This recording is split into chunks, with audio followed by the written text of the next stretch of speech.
Hey everyone, good morning. Welcome to the Daily Drop-In Morning Show where the Teach Better team is live every single morning, Monday through Friday at 7 a.m. Eastern. We are so excited to bring a new guest to you to continue our conversation about capacity. And of course, we have a good news story and some goofy holidays for you. For those pizza lovers out there, you're going to want to stick around for this debate. But we are so excited to kick off our morning together. Shout out to those of you listening live over on Facebook, YouTube, Twitter, Twitch, and LinkedIn. And if you're listening to this after the fact, we really appreciate you tuning in to Teach Better Talk podcast, subscribing, rating, and reviewing, and being a part of our morning show every single day, regardless of when it falls into your day experience. We'll be right back here, so go fill up your coffee.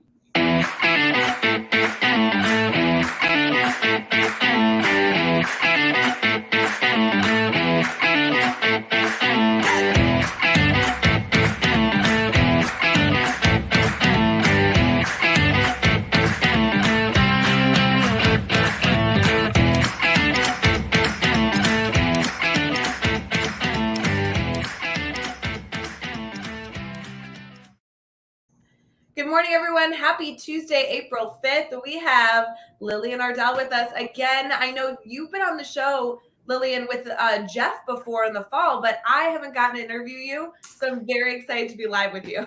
Okay. Hi, everyone. Hola a todos. Bilingual over here, so I'm going to be switching and swapping, so pay attention.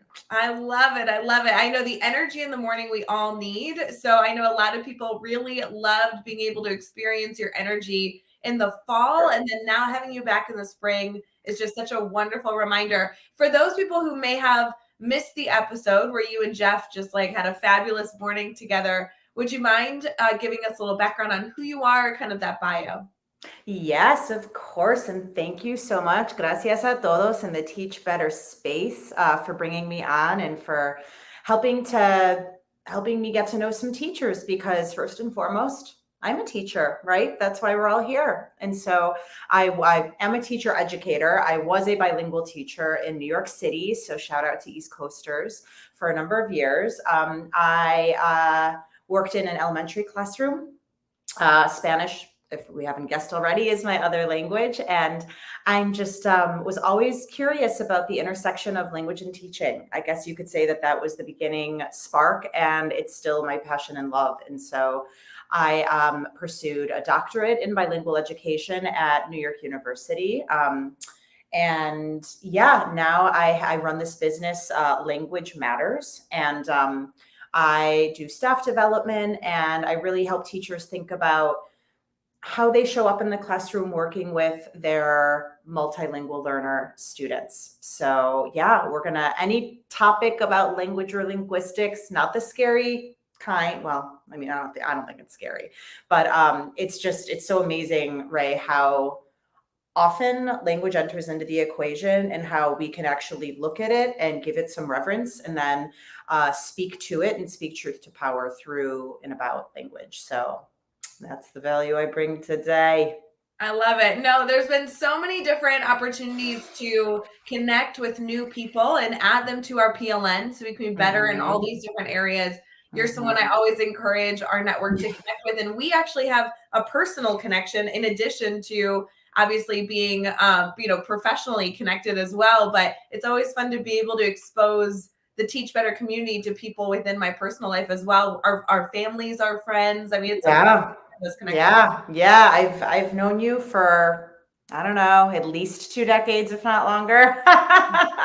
Yes. And it's so interesting, like the memories that we have as kids and then growing up and losing contact in between, but then obviously reconnecting over the last year or so and being able to follow the work that you're doing. And hello, a doctorate. I mean, unreal how you've gone through to become really an expert in this. I'm always so, in awe of the work that you're doing. No, well, I mean, I'm just here furiously taking notes about how to be a businesswoman in education, because, we're all teachers, right? And teachers take care of their own. At least that's been my experience. And that's what I think is just so beautiful and inspiring and deeply empowering about the Teach Better space. And I am reverence, I guess, is going to be the word this morning for the work that y'all have done. And then for any teacher that's tuning in and listening and getting themselves in there and getting their whiteboards whited and their markers sharpened. You don't sharpen markers, your pencils sharpened. And it's, we are the best in the whole profession, teachers, right? Like, or in the working force. That's what I meant to say.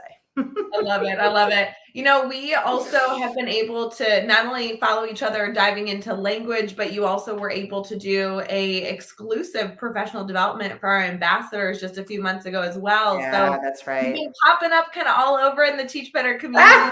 For those of you interested in that exclusive ambassador training, you can actually apply to be an ambassador here in just a few months. I know that's not public news yet, but it is coming. So for those of you who don't like missing out on really good opportunities, this might be an avenue for all of you to apply. So just a little tidbit there. Little tidbit. Little nibble, just a little taste. Exactly. Lillian, we have a ton to get to on the show, but I will say right off the bat, we have started using a free app called Happy Feed. And in this community, we use it every single morning, especially here on the Daily Drop-In. Some people even choose to use it on the weekends. And we document a moment of gratitude. And what I love about this app is that as we document a moment of gratitude, we can actually revisit past memories, past documentation, really easily, which is so fun. Be able to look back and say, oh, what was my moment of gratitude on the Daily Drop-In 6 weeks ago? So as we're doing that this morning, I'd love to start off the conversation by asking you if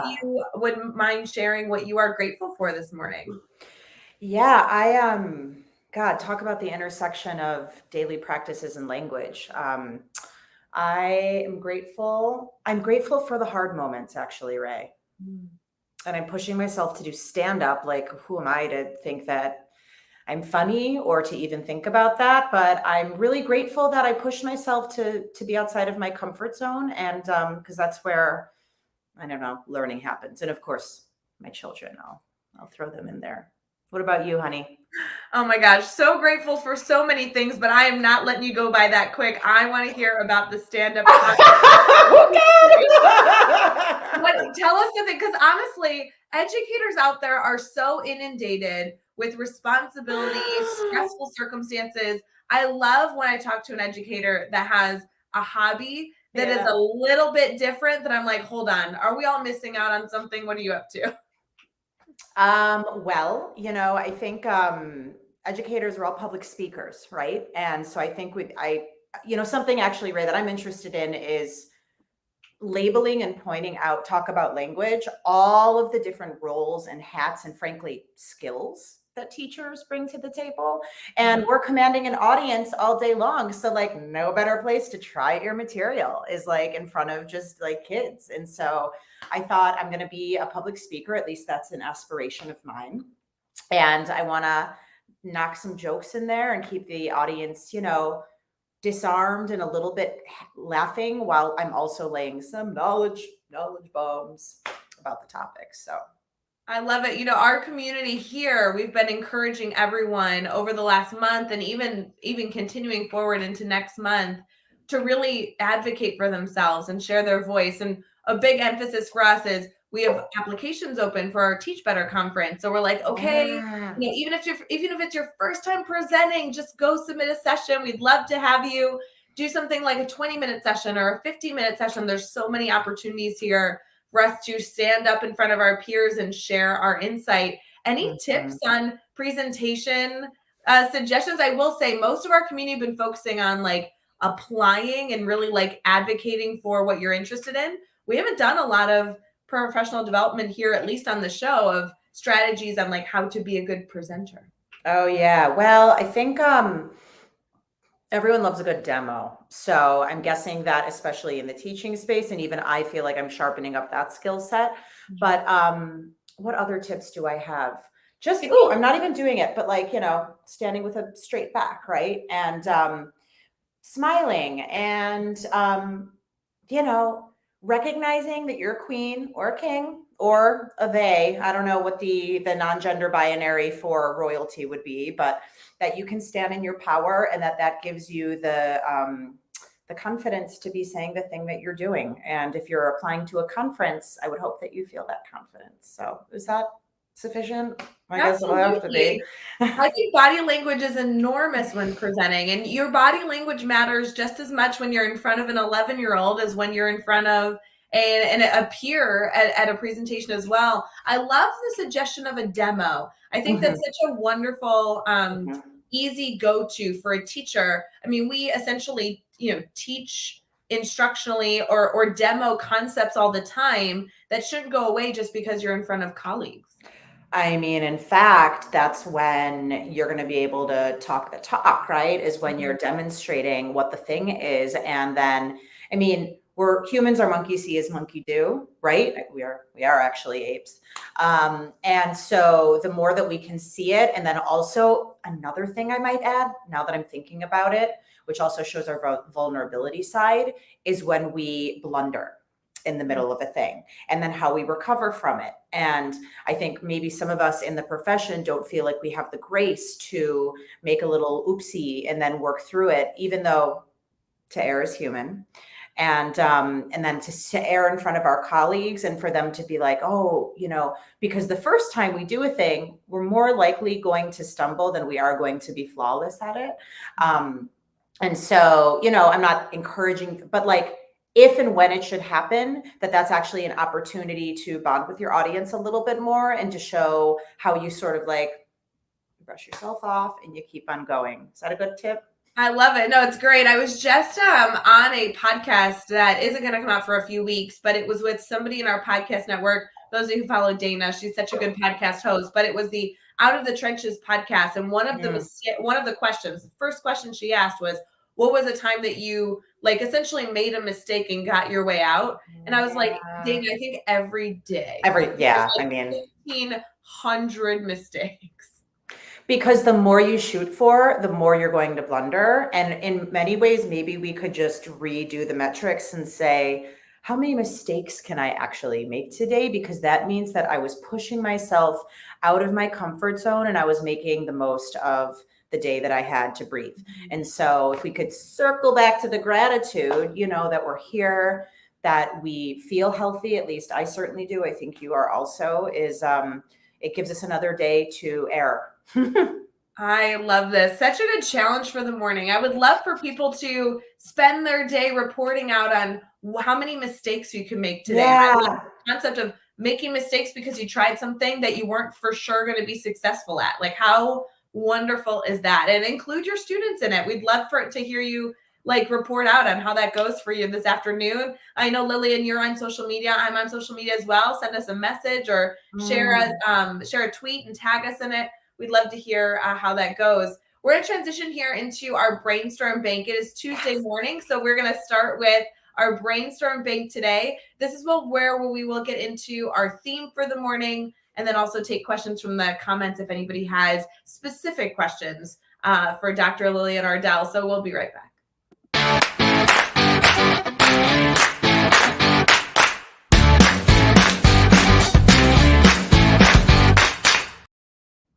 Good morning, everyone. Happy Tuesday, April 5th. I can't even believe it's April 5th. That feels very, very late into the spring. Yeah.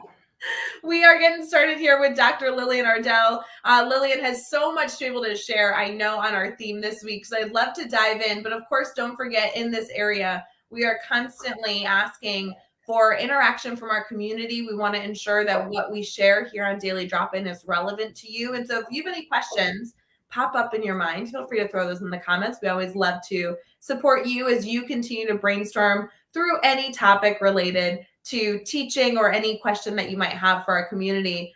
Lillian, I know that our topic really resonates with things that you are passionate about. It's all about lowering our stress to increase our capacity. What are your initial thoughts on that? Well, humble water actually is topic number one, and a thing I'm grateful for. Hydration, like, who would think about it? But when is water not the answer for a lot of things, actually? And so just taking a few gulps can help regulate, because I think we've got to sort of just recognize, and I'm not a medical professional. I'm a doctor of philosophy, not, medicine. However, Anything that can regulate us, right? Our physical senses, and I think water, and then of course, breathing. Breathing is another good one. And so I actually spoke with your colleague Jeff in October last fall about my meditation practice, and it feels like water and meditation is going to save us all. I actually feel like it has, in many ways, just brought me back down to a baseline level where I could think a little bit sharper. And also, when we think sharper, we're better decision makers. And let's just acknowledge that professional jobs in the modern way require upwards of 1,000 decisions to make in a day.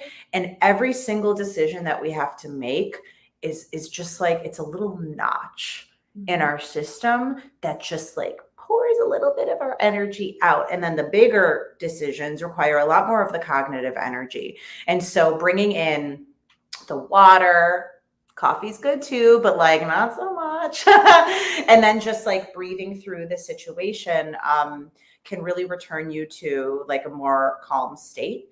And then you can think about, well, how do you want to proceed forward and do the thing? Does that resonate with you, Rae? Yeah, I love the concept of taking a moment to drink water, not only for the hydration, which of course has major health benefits. I'm always told that I don't drink enough water by my friends and colleagues. So definitely on the reminder this morning, and I will definitely incorporate that into my Tuesday. But I do also love the time and space taking a sip of water provides us. I mean, it really allows us in a challenging circumstance or as we manage our stress to take a breath, and take a moment to evaluate and think before we react. I mean, even that moment of quiet as you're sipping on water is beneficial. It's all the same source, right? Oxygen's floating in that water too, is in the breath. So I think that something that I'm constantly advocating for, and oh boy, am I a fierce advocate. I feel like I was just like birthed into this world. I'm a Leo. Shout out to all of you born in July and August, the fierce Leos, so that we can advocate for the things that we care about. Is that I want teachers to advocate for themselves, in any way that feels right. And even advocating for the calm and the space to find a little bit more of the balance in your life and in your routine is if I could make no other contribution to the teaching profession than teachers feeling like they can advocate for themselves a little bit more, then I will feel like I will have made a difference in that way. And I guess I'm curious also, and I would love to see in the comments in terms of like the idea of stress and regulation, how teachers have advocated for themselves, for their students in that way, in so far as finding a little bit more balance in their life, right? Yeah, we discussed balance and harmony a lot yesterday as we were getting into this conversation Monday morning. I think it's a really interesting thing to consider.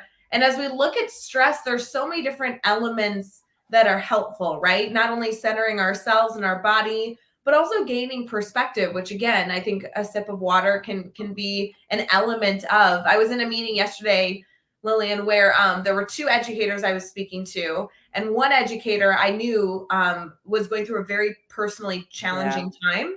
But that was not known across the whole meeting. So I had said just casually, "Oh, how was your day?" And the educator responded it actually in a quite positive manner, knowing that they were experiencing a lot of turmoil. And then the other educator in the room said, "Oh, I had a terrible day," and started talking about some of the things going on. But honestly, without perspective, I mean, small things can feel like big things, even when big things do feel enormous. So it was just interesting how stress can also, be determined based on the lens you're looking through as well.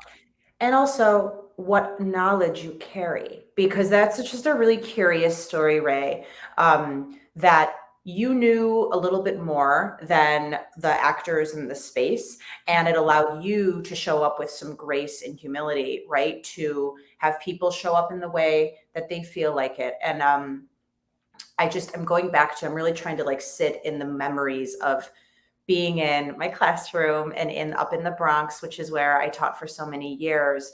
And moments where I did feel like I was losing grasp of things.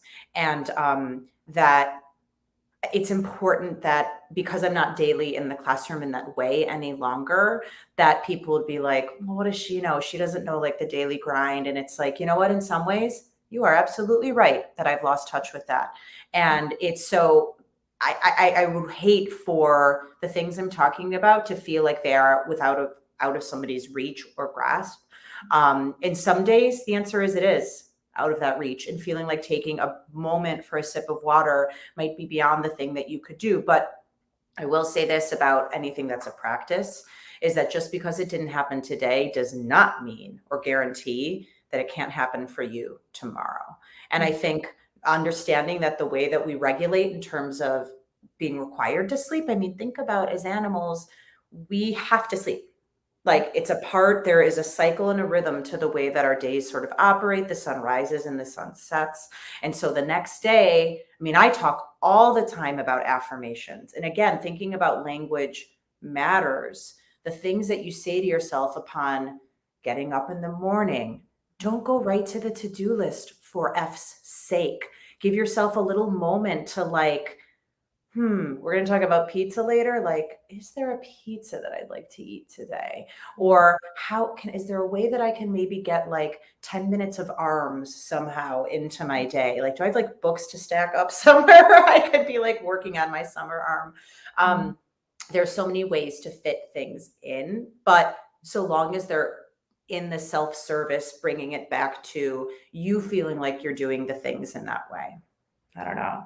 So we've touched on, you talked about affirmations and we also talked on meditations. I'd love to give our community here some intentional action steps or strategies that they could consider. I really do love just the reminder to sip water today. I think that was such an actionable suggestion that every single person can put into their day and even their week as we continue forward. But tell us a little bit more about either the words of affirmation or the meditation. Is that something that we can choose to do in our day to day? I have such a good one too, because sometimes I really do try to meditate for about 10 to 20 minutes every day without exception. That feels to me like a non-negotiable. Do I succeed? I don't. But this is my little hack for helping me when I have a really packed day. So, and this is the sort of thing that I could see any teacher applying. So there's always that like time at the end of the day when there's just, decimos en español es un reguero. It's just like classroom is a mess and there is tidying to do. And so I suggest throw in some headphones, right? Maybe put the quiet sign outside of your door. And what is your go-to soothing sound? For me, it's running water. See, the theme for me is water. Maybe it's like the ocean sounds. Maybe it's just like the sort of like Zen sound if you ever get a chance to go to a massage. Maybe if you're really feeling fancy, throw some some essential oil under your nostrils and breathe those in, and just focus on your breathing as you're tidying. And set 15 minutes on your watch, and you are going to feel like, okay, I'm getting this thing done that really has to get done. But what you're going to notice is it opens up your brain to have a little bit more space to transition from the go-ness of you being a public speaker during the full day to whatever thing. And then I would even say, if there's some pressing meeting, put those bad boys in as you're walking down the hallway to arrive at the place, and use transitions as moments of meditation. Okay, the easiest suggestion. I mean, that is something nobody can have an excuse on not doing. I love, first of all, I'm a huge music advocate. We talked about this yesterday on the show. I know I've mentioned it numerous times. Anytime that I can go into a different world because I'm putting a sound into my ears, I'm such a fan of. I do love your suggestions on the type of sounds. I think my initial go-to would have been like a song with lyrics, but now that you say that, I think there is some calming element. Don't take my Motown away from me. All right, but classical music would be sufficient. Something at least that like really can dial down the narrative part of your brain, because really, if we want to get into, and trust me, I love a good story. I'm a good storyteller.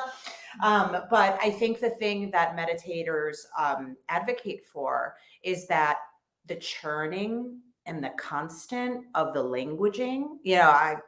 Language matters, but we got to give the language a little breaky and give our brains some just like space time. And Yeah. so I think that that's why you don't want lyrics.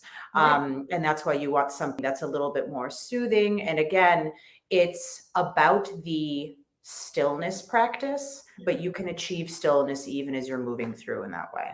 Well, and I love the ocean waves. Sign me up for that. That's my favorite way to, I mean, when I'm on vacation and my goal is to always find ocean waves. So I think that's wonderful. But then I love the suggestion of incorporating a scent into that experience. I don't know that I would frequently think about how easy it is to, put essential oils close to your nose and to be able to really incorporate a strong scent into a moment of relaxation.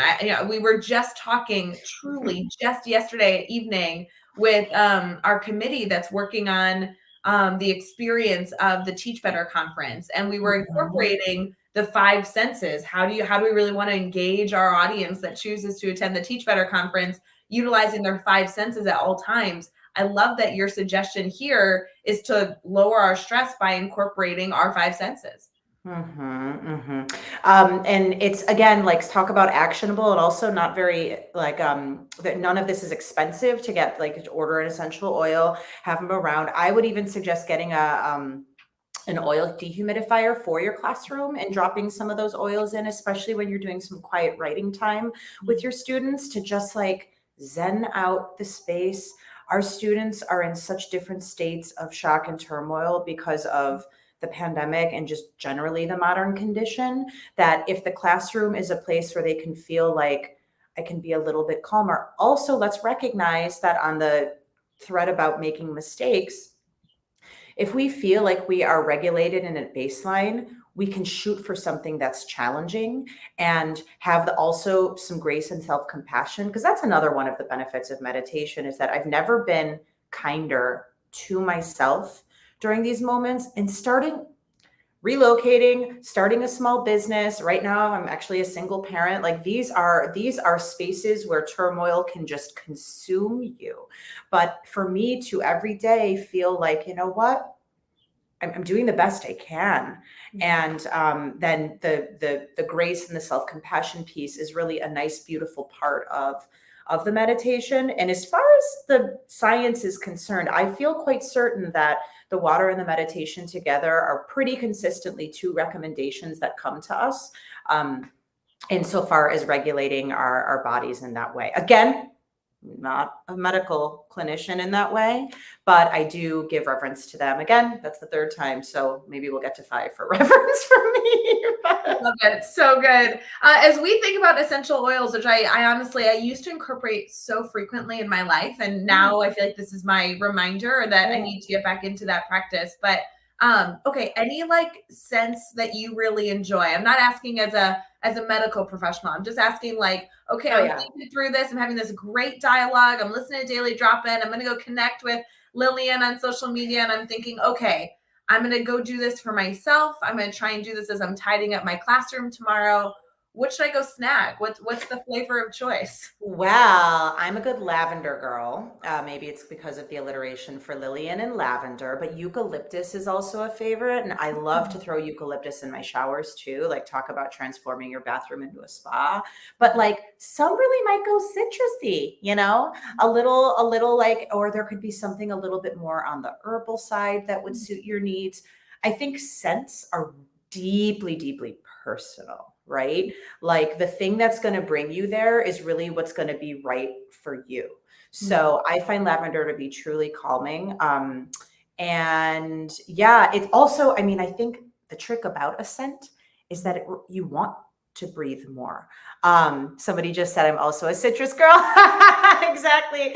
So yeah, they're really, and maybe you're going to choose music that's going to pair with a scent, and you're just like, you find yourself as like the students are like packing up their backpacks. It's like, oh, I get the opportunity to think about like what song I'm going to do and what scent I'm going to choose today, because already then what you're doing is you're relishing and getting excited for a transition practice that now you might be able to build into your day that just like is going to make you like life a skosh more. Yeah. I think it's been that way for me.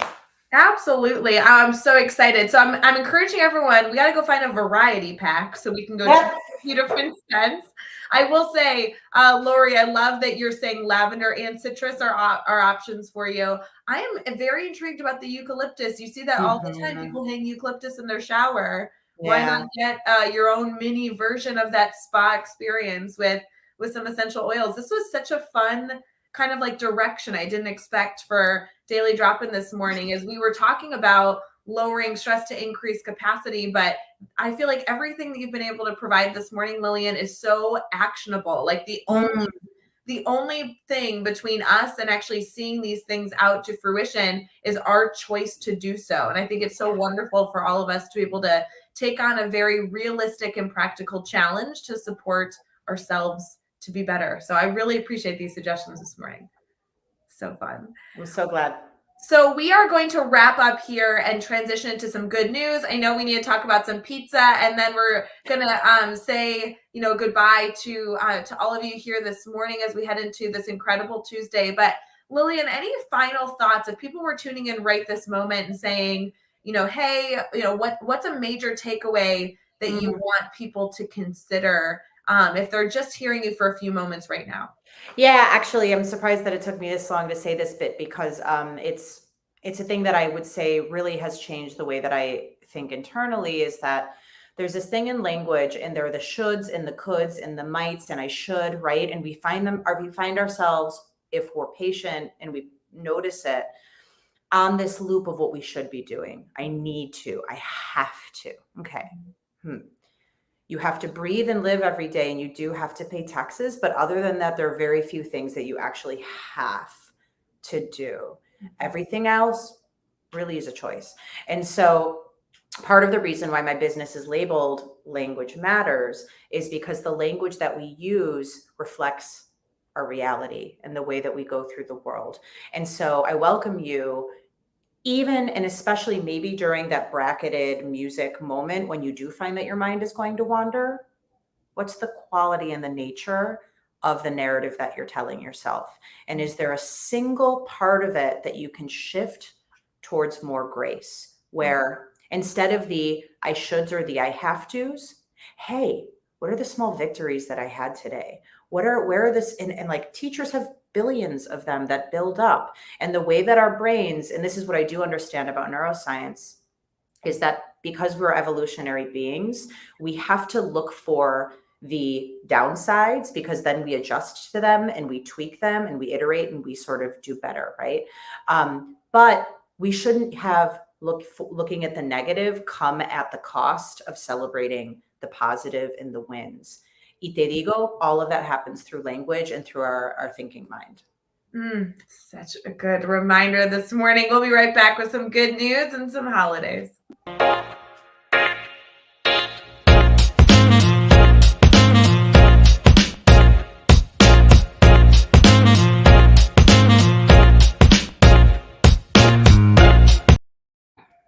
Good morning, everybody. We are wrapping up our show here on the Daily Drop-In with some good news and some holidays. It is Tuesday, so this is our last segment all together. On Tuesdays and Thursdays, we love to conclude our show with some good news and some holidays. So, Lillian, are you ready to celebrate some good holidays today? Lay it on me. All right. First and foremost, it is officially National Deep Dish Pizza Day. Are you a deep dish pizza person?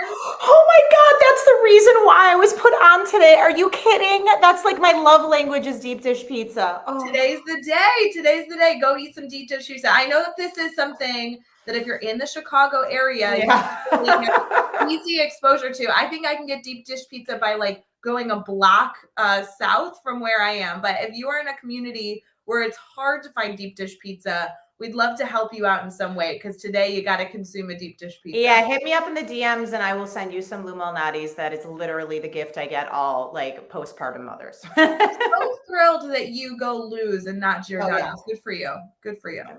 Yeah. That's why we're made to be friends. That's why. It's also National Caramel Day. So as you're enjoying your deep dish pizza, maybe go get some dessert that you can add some caramel to. Caramel's always a nice sweet treat. Why not? Yeah. Interesting. It is World Flash Drive Day. Lillian, when was the last time you actually used a flash drive? I mean, what?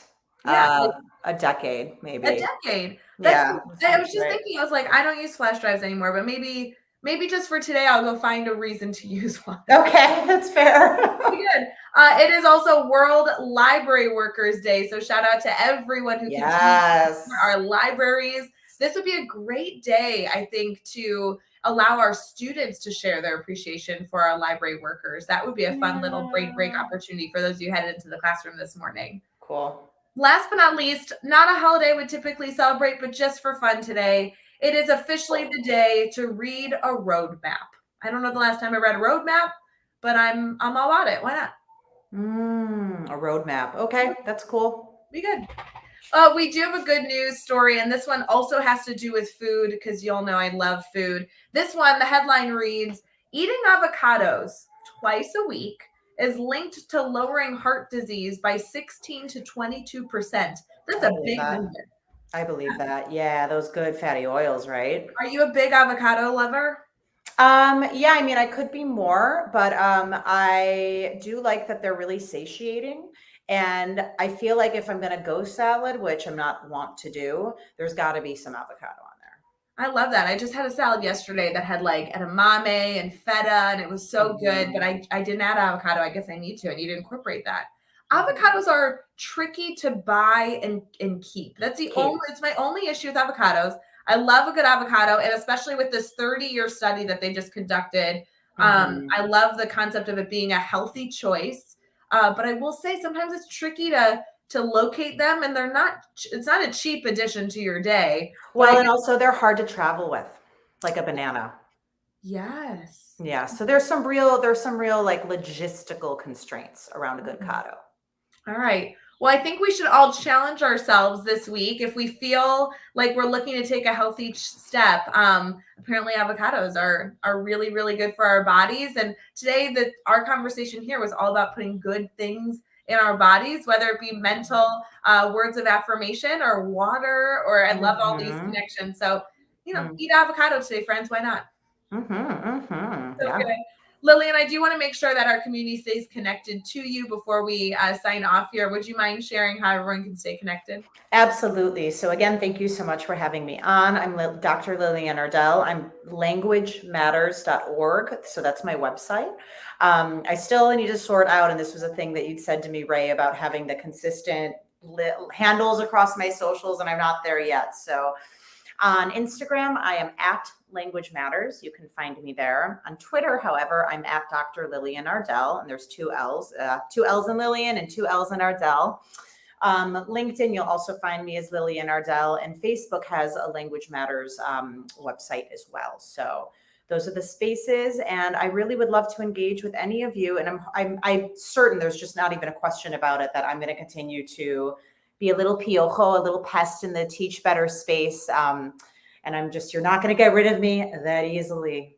We love it. I always appreciate following you and seeing those tips and tricks for how we can be better. And so, for those of you who are not yet connected, definitely go choose to connect because there are always things that we can do to be a little bit better today than we were yesterday and a little bit better tomorrow than we were today. Lillian, Yeah. thank you so much for getting up bright and early to be able to talk with our community here.